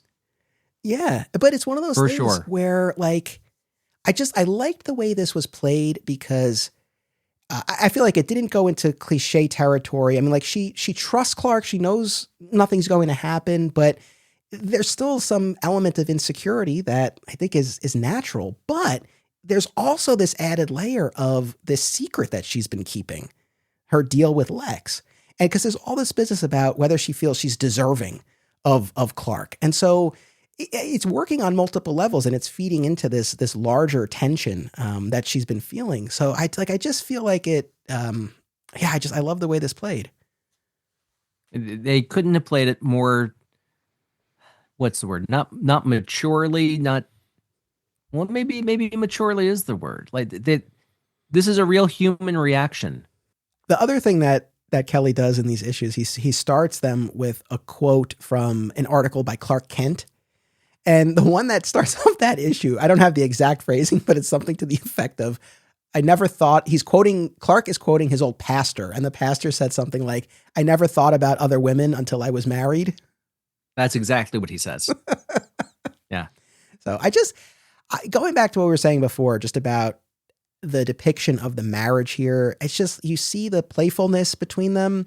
But then, and look, I think us as married men and maybe people listening to this as well, it's like, you can imagine a scenario where like you're teasing each other back and forth, right? But then, maybe there's some kind of turn, some element that's introduced where all of a sudden it's like, it gets a little bit real there. That's what all married men have found themselves doing. We think we're joking, and then all of a sudden we realize it is not being taken that way. And there's no way to walk back because now the mood, the mode has totally changed. Yeah, no, absolutely. So, that really rang true, I think, on multiple levels. And then years later, we get a great issue of Wonder Woman that's written or co-written by Joe Kelly that really further develops that relationship between Lois and Wonder Woman, which I think is an important piece of this puzzle. And this issue really does also show you that bond between Superman and Wonder Woman. So multiple dynamics here at play, which I thought was a lot of fun. And then this last issue before Y2K, this one grew on me. I never liked this before. I'm not the biggest Etrigan the Demon fan, and the rhyming business it gets very tired for me. But we have Clark trying to find a present, right, on Christmas Eve, I believe, right? Is that it? Mm-hmm. And then encounters the demon Etrigan acting as Mall Santa, and he's got this whole scheme. Ultimately, he gets his hands on Encantadora's mist. right? And he's using it to pull forth kind of the inner demons that are plaguing everyone around them. Like for Lois, she ends up getting chased by a demonic Lex Luthor who's reminding her of the bargain that she made with him. And ultimately, Etrigan's aim is to kill off Jason Blood, his sort of human weight and counterpart. And at the climax of this, Superman inhales the mist. And when it reveals sort of what's within him, it's this glistening, gleaming farmer, right, who spreads joy, right, as he flies through the city and sort of, kind of wakes everyone up from this experience that they've been going through. It was, I don't know, like I said, in the past, this one never really worked for me, but I enjoyed it this time around. How about yourself? I totally agree. Everything you said. In fact, this was one of the ones that, as a kid, I remember struggling to even like get into. Like I saw Etrigan dressed as Santa Claus, and I said, "Oh, this is stupid." And it's only as an adult that I have now enough taste to know, no, this is awesome. This is exactly what comics should be. This is the kind of stuff that I feel like we don't have anymore. We don't have something so bizarrely absurd, and I don't know that I laughed out loud at any of it, but it was much more, I don't know, enjoyable just for the sake of its absurdity than a lot of comics have been in the 25 years since this came out. Agreed. And I love the books really settle into the holiday period here, because we had a couple of Christmas themed issues, and then we are into the Y2K storyline. So now, does it track for you that Lois loves Christmas the way that he describes that Clark describes Lois as loving Christmas? No. Like where she's decorating the interior refrigerator with garland. Right. No, it doesn't. that as I love this issue, but that was a strange note. Yeah. Because as she describes him, is it in the first issue of Action or in the first issue of Superman that we read for this episode, as being excited for Christmas morning and like running? He acts like a kid on Christmas morning, excited to open the presents, and that tracks. Not only because of that Justice League episode, which is one of the best episodes of that whole series, but that's just, that speaks to his very nature. I get it. When he says something similar about her, I would think that she'd be the cynic about Christmas. I agree. That bumped me a bit as well when I read that. And I didn't remember that beat that's established here for her. And it's like, yeah, I don't know. I did like the conversation though, where Clark always uses his powers to get her a magnificent gift that he's able to fetch from any corner of the world or beyond. And in fairness, I feel like that'll create a bit of an imbalance there in that gift giving exchange. So, he's limited this year to an earthly gift, and that's what sends him to the mall. But that dynamic I liked. But no, I agree. Her kind of being over the top about Christmas.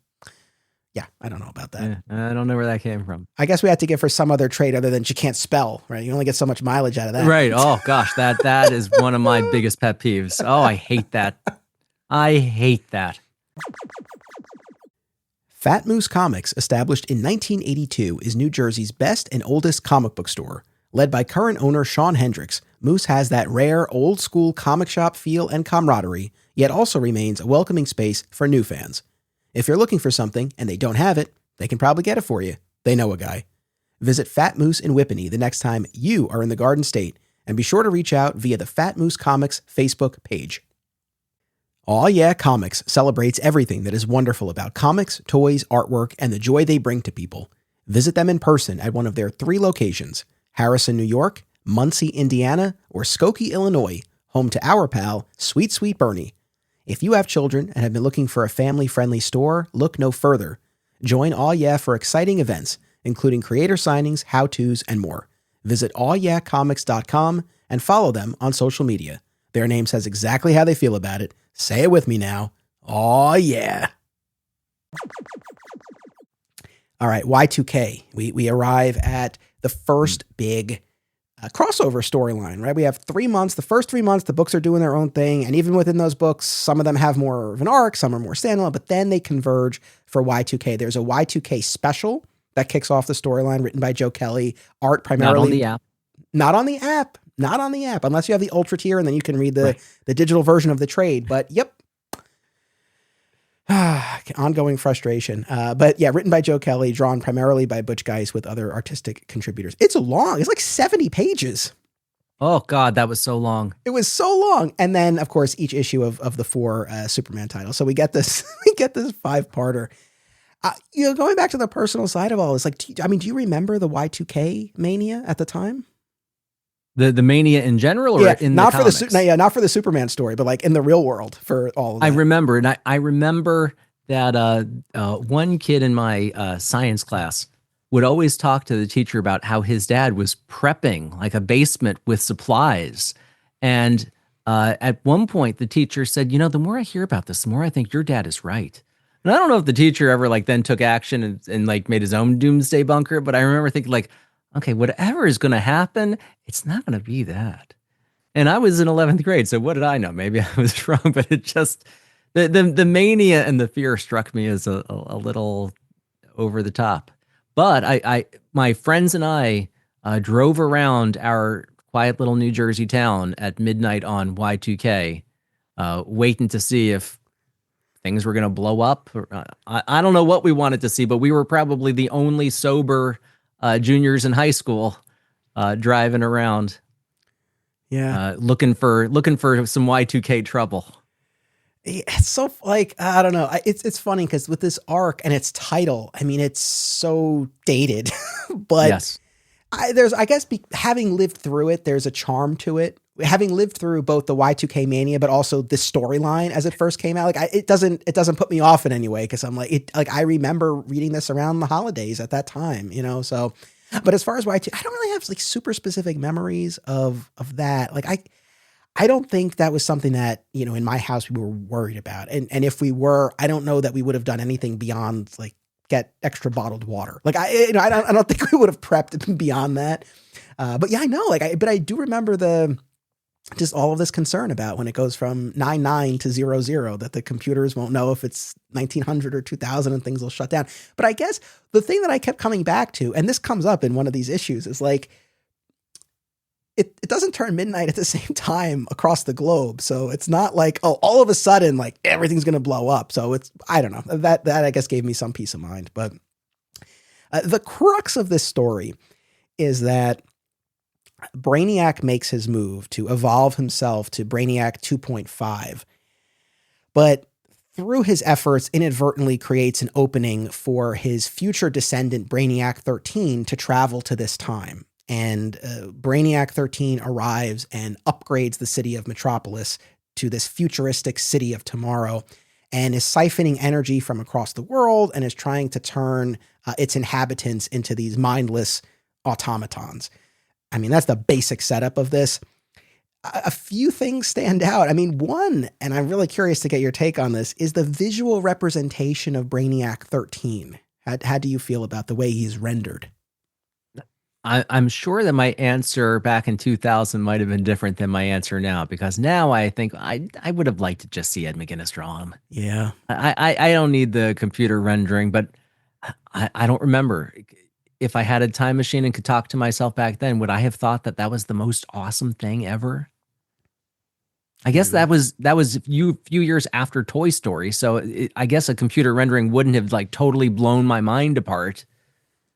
But I don't know. What did you think about that? I don't remember. I don't think I liked it at the time. I definitely don't like it now. Yeah, I would have loved to just see McGuinness draw it. And that is one of the big, shifts here. McGuinness finally makes his debut.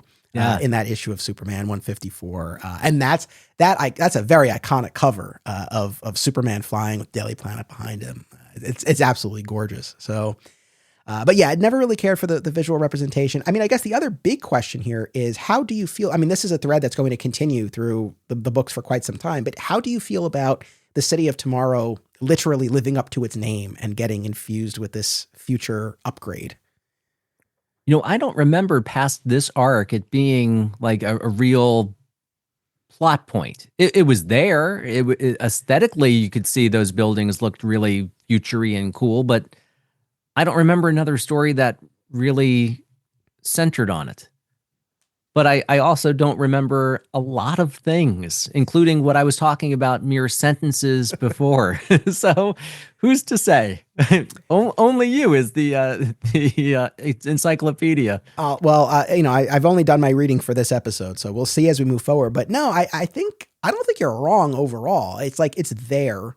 And I think there are little bits of people using the new technology and whatnot. But yeah, I don't know that it really pays off in any way that justifies its setup. But I've heard different opinions on this over the years. Overall, to me, it's kind of an intriguing idea, and it's a way to further differentiate Metropolis from Gotham or other cities in the DCU and kind of make it its own thing. And I guess especially at the time, and even going back to the 3D rendering of Brainiac 13, it's like, yeah, it's kind of silly. And I did think it was silly even then. But at the same time, it was the turn of the millennium. They had this technology at their disposal. So leaning into that visual representation and just this 13th version of Brainiac and the future city, like I get what they were going for and for the time. It's like, I get it. So overall on board with City of Tomorrow, gave rise to the title of the trade paperbacks and the forthcoming compendium. I guess which everybody has to buy. Yes, everybody has to buy. So we mentioned how that kickoff issue, 70 pages, and we're there in Metropolis on New Year's Eve. Lex is putting together this big event, and he's replaced the ball that's going to drop with a giant L, and all about solidifying his place in the city with all these people who owe him or he owns in some way, and we have. Rather than celebrating New Year's in Smallville, as has been the tradition, and Clark was looking forward to, Ma and Pa want to come to Metropolis. So we got our core cast converging in the city, before everything goes haywire and the power goes out across the globe and all that. But the other big thing, and this is what I really wanted to ask you about, in that Y2K special, we get glimpses into the history of Metropolis and the Luthor family going back hundreds of years. 1600s, 1800s, early 1900s, and then like 30 years ago. What was your take on this? I'd forgotten all of that. I don't know if that had been established before this issue. It did nothing for me. In fact, it left me kind of cold, to be honest with you. Like I was really cruising through this reading. In fact, gosh, how long ago did you ask me about these? I think it was last year, right? Was it not in December? Probably. Oh yeah. It was probably in December that you asked me to, and you said like, oh, near the start of the year, we'll do this episode. I thought, great. I was reading all of these other issues in January, like January 1st and 2nd. I was so excited tearing through these things. And then I got to that 70-page doorstop and it just stopped me dead. I didn't read these issues until like 2 days ago. I could not summon the willpower to get past those first few pages that looked like they were in black and white. If you told me that you were showing me a flashback to Smallville days, I'm there. Sign me up for a monthly book about Smallville flashbacks.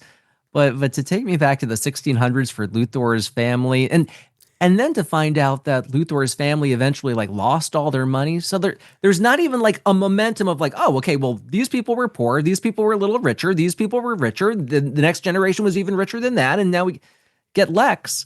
It seems so needless.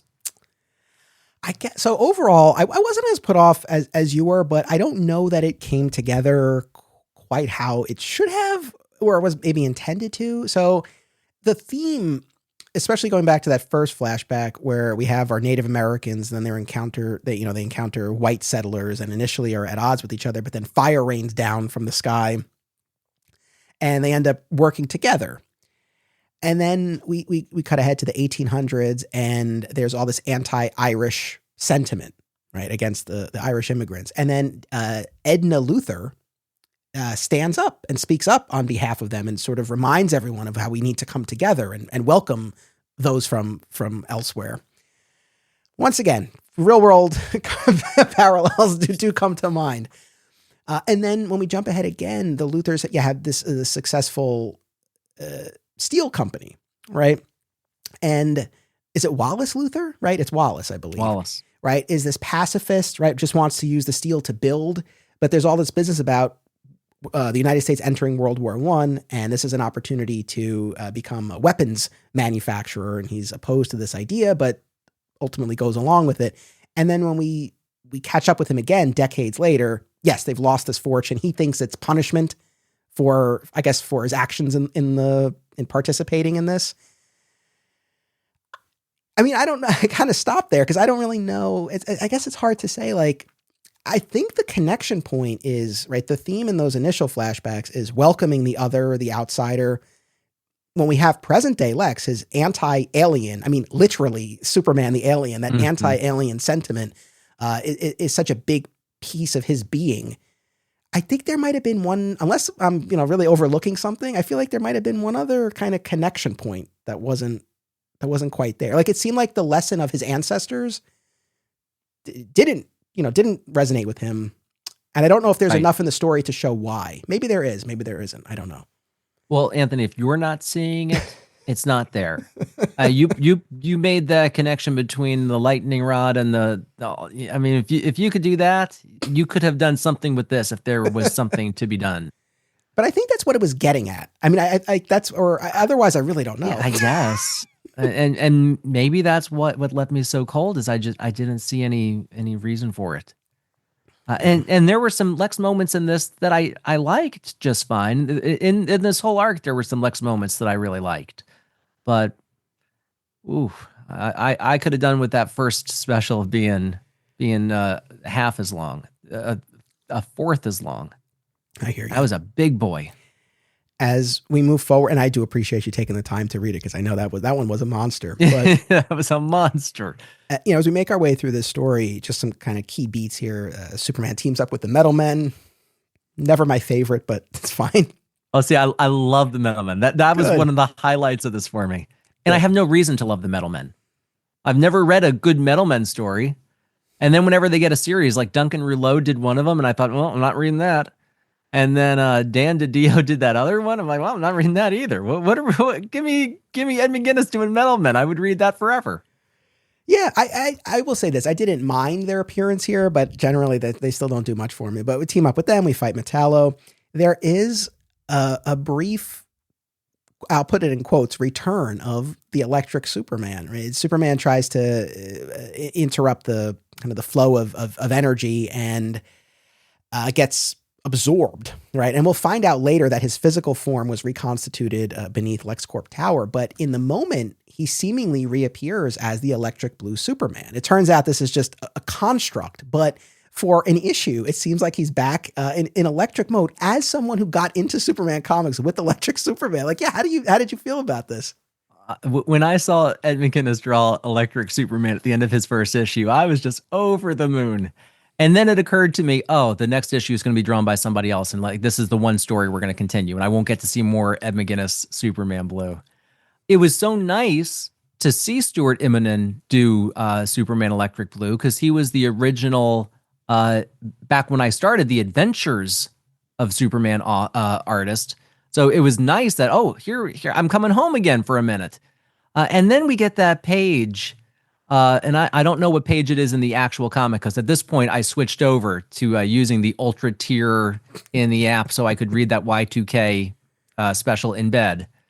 And there's a page where Brainiac is stabbing Electric Blue Superman with his tentacles, and the captions say, "He's not Superman.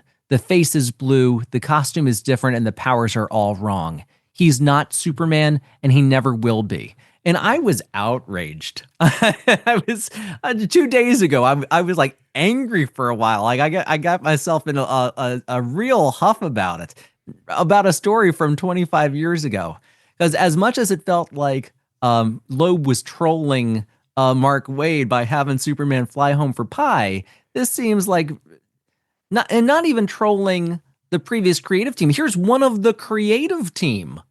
Here's Stuart Immonen being forced to draw this page that's calling old Superman Blue not real. If not for Superman Blue, I probably would not have started reading comics, and I probably would not have had, I would probably be much wealthier than I am, but I would probably not have had the joy and I don't know. Do I want to call it purpose to my life? I think that's awfully sad if I called it purpose, but for many years it sure felt like it.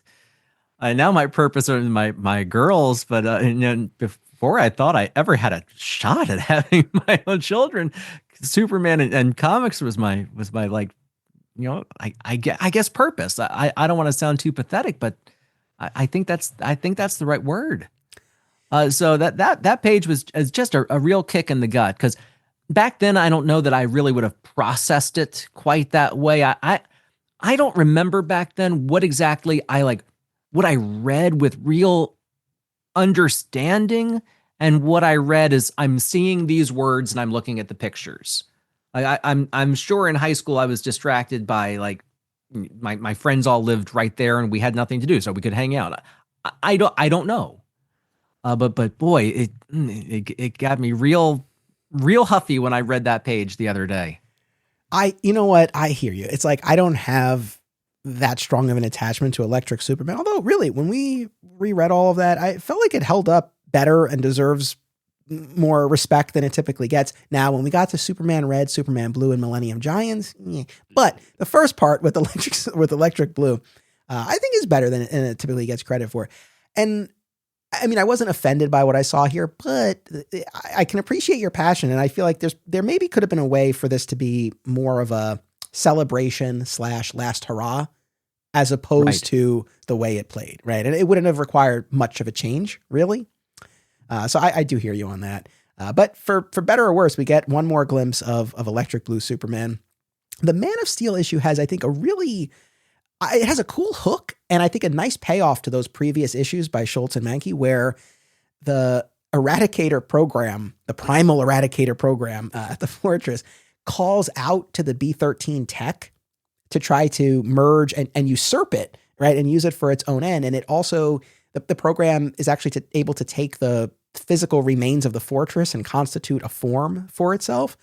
And ultimately, the Eradicator being returns, and the soul of David Connor. I mean, we're really getting in the weeds here. I can't explain the history of the Eradicator, but basically he had merged with this Star Lab scientist. And the soul of David Connor has this idea to make a sacrifice, right? For these two Eradicators, the program and the physical being, to become one once more.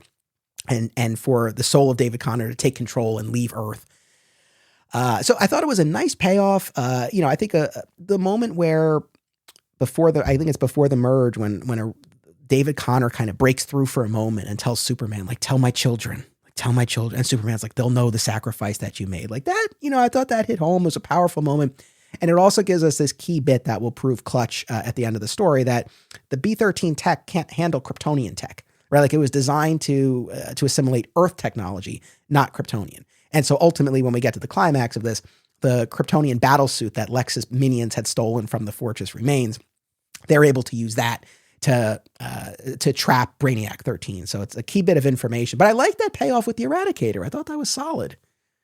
That was pretty solid. And I wish you could explain to me the history of the Eradicator, because it gets pretty hazy there after the rain. That might be an episode down the line, so stay tuned. Okay. I have to do my Did you read that 3-issue Eradicator series? No, but I own it now. I bought it on eBay a few months ago, so I have it. Of course, not on the app, but I have it now, right. And we'll do something on the Eradicator. But I thought it was a great payoff. Now, as a father of daughters in particular, I'm really curious here, because a key piece of this is Lex and Lena. And at the beginning of the story, the babysitter had taken Lena out into the street because she wanted to experience New Year's Eve, and brought them. And then, of course, everything went to hell. And she ends up running into Lois, and Lois helps and all of that. Then Brainiac 2.5, the older version of Brainiac, takes over and starts speaking through Lena. And even before that, Lex is adamant about finding his daughter. And initially it seems like, he's being a good dad for for a change. But turns out there's a bit of technology that he had hidden on her that he needed, that allows him to regain access to LexCorp. I mean, if we're being generous, maybe it was a dual aim, right? And maybe he wanted her back for both reasons, but there was definitely also that at play. But the big thing, right, that we get to the climax of this story, Brainiac 13 has been defeated, been trapped in the armor. But we find out that he makes a deal with Lex, that Without this deal, all this new technology is going to fade away. And Lex's fortune is gone due to the efforts of Brainiac 2.5 at the outset of all of this. But Brainiac 13 offers Lex the ability to maintain this future city and then access to the technology. And we'll come to find he files all like hundreds of patents, right? And he rebuilds his fortune and all of that. But in exchange, he wants Lena, right? Because Lena has the physical form and the Brainiac 2.5 technology that will allow him to take control of the war suit or, something like that to preserve himself. And Lex does it. I mean, Lex sacrifices his baby girl for money, power, control over this futuristic city. I mean, this is something I have to imagine registered like way differently with you now than it did when you read it the first time, right? Well, sure. Well, I mean, but you don't have to be the father of a daughter. No, of course. I'm sure you feel that as a father of a son. Of course. Giving up your kid. I'm sure it registered and it had to have. Otherwise, it wouldn't have been written that way. I mean, even a 13-year-old kid could see what a shocking, horrific sacrifice that was. And what a... If you didn't think Lex was a monster already, you had to see him as a monster now. That was another case of, in my journey as a then still budding Superman fan, I guess, of seeing Lex as like the monster.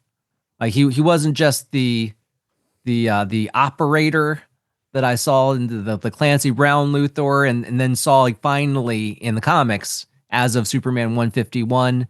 Here was a real monster. It's hard. I know it's really tough. I know, of course, you don't have to be a father of a daughter in particular. No, I mean, but it ends.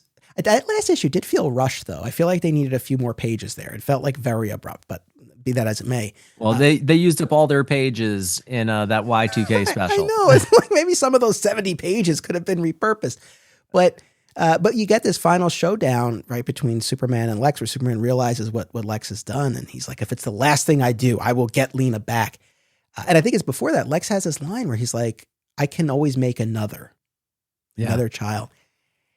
And I guess this is the mark of a good story because there's a part of me, and yes, this is probably born out of being a Smallville fan. I can't deny. I'm always looking for the good in Lex, right? Like I always look for those moments, and even in the current Joshua Williamson Superman run, where he's seemingly turned over a new leaf and all that, I do look for those moments, and then it really just like it's like a punch to the gut when you get something like this, where you would think if there's one thing that might conjure some humanity in him, it would be his daughter, if nothing else.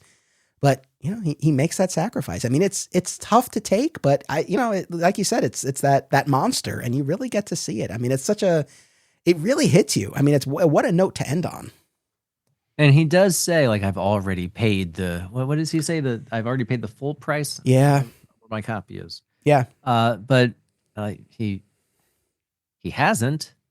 He's gotten all this power. Like he clearly. He's too smart to not know that was an evil thing to do. It's I don't know. It's just so monstrous.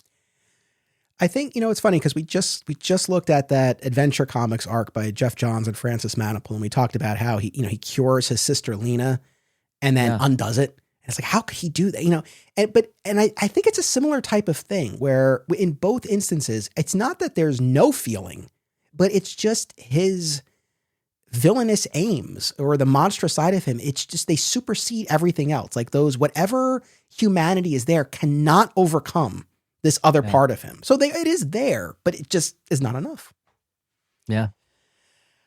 So that's the City of Tomorrow, Volume 1. That's the first 4 months of the Jeph Loeb, Joe Kelly era. I gotta say, man, like this was a lot of fun to go back to these stories. I'm gonna borrow a phrase from our friend Lord Retail of Acme Comics. He referred to the reign of the Superman in that whole period this way, and I'm gonna echo it and say, like this run occupies a place of invincibility in my fandom. Like being as objective as I can, I do think these stories largely hold up, and there's some really effective, engaging material here, but even if they didn't, it does occupy that place of invincibility where it just, this era means so much to me. And I'm glad that we're going through it again. We're going to be spending a good half a dozen episodes or so going through all of these stories. But yeah, man, thank you so much. Is there anything you want to share with folks? Anywhere you want to direct people before we sign off?